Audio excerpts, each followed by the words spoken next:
ubukerarugendo bwakorerwaga ku isumo rya Victoria Falls bwagabanutse 25% nyuma y'uko perezida wa Zambia Edgar Lungu avugiye ko rugenda rukama.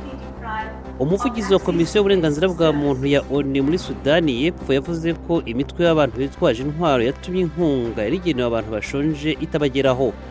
Muri Togo abantu ibihumbi byinshi berekanye ko bashyigikiye umukandida ku mwanya wa perezida w'igihugu Agbeyome Kojo muri mitingi ibanziriza amatora ateganyijwe kuri wa gatandatu.